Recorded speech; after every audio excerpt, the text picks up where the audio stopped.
morning, everybody, and thank you again for coming out. So, we don't have, it's only a 50-minute block, so we have to kind of focus our talk on two different topics today. We're going to look at the education project that I helped start up in Guatemala and gender issues. And we'll be incorporating Casey and Lauer, their observations.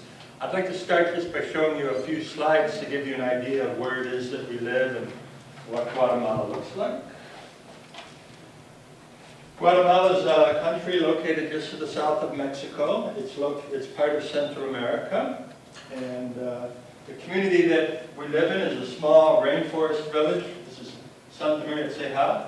This is the capital city down here. So I'll show you for now, just to give you an idea where we're at. Guatemala is an interesting country in that the majority of the people are still Native American, indigenous, in this case Native Central American, the Mayan population. About 65% of the population.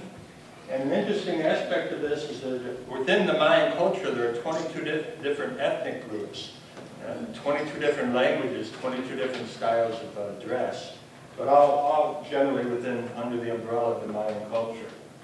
So these are women from the village that I live in, which was settled by a number of different communities, which is why the clothes are all different. So Santa Maria Ceja is a rainforest village that was settled in 1970 by people from small farmers from the Guatemalan highlands who didn't have enough land to live on or to grow their crops on. So they were given the opportunity to settle some virgin rainforests. This is basically what it looked like 50 years ago, no pathways. So over the period 1970 to 1981, the villagers started to cut down trees, plant corn, plant cardamom, which is a cash crop, acquire a few head of cattle. They started to carve out a better life for themselves than what they were experiencing in the Guatemalan highlands, where they experienced great poverty.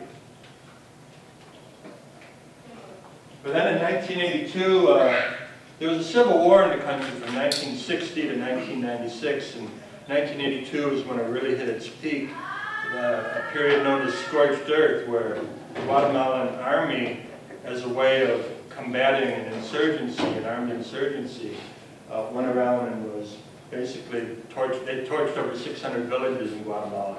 And it was at that point, this is a theatrical reenactment that we did. I've been involved with some theater with the youth. At that point, the villagers had to flee to Mexico in 1982.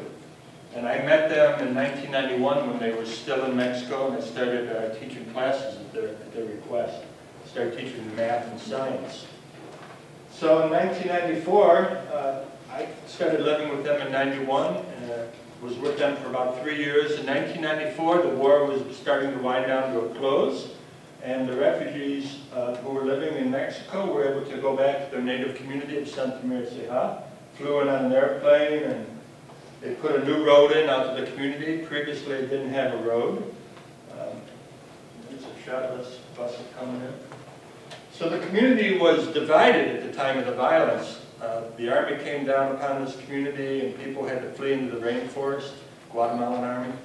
And half the people ended up surrendering or being captured by the army and staying in Guatemala, and the other half went to Mexico and lived in UN refugee camps, and they were reunited in 1994.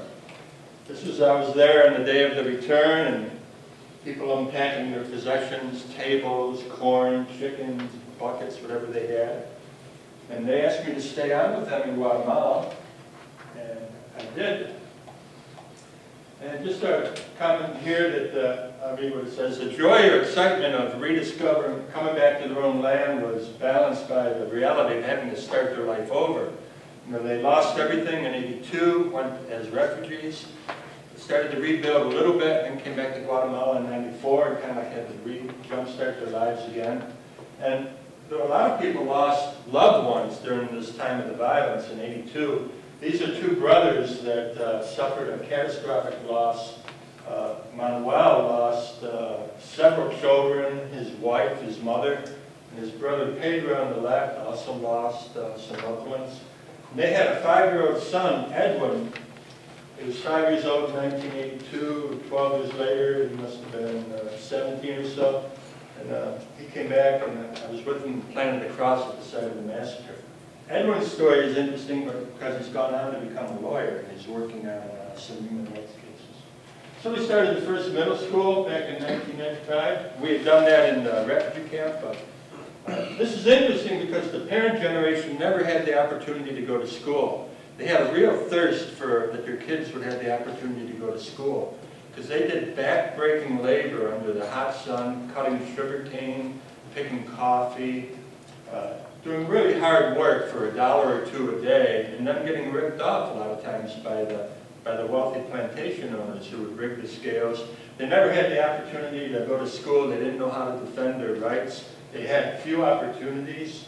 They lived in very poor conditions. So they had this thirst that their children would have a better life.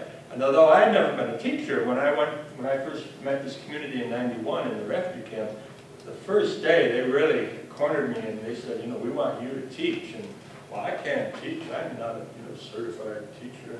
But they said, come on, you've got a university title. No one here has been to 7th grade. So I said, okay.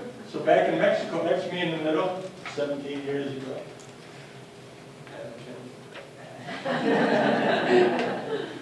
Teaching some 7th grade students in 1995.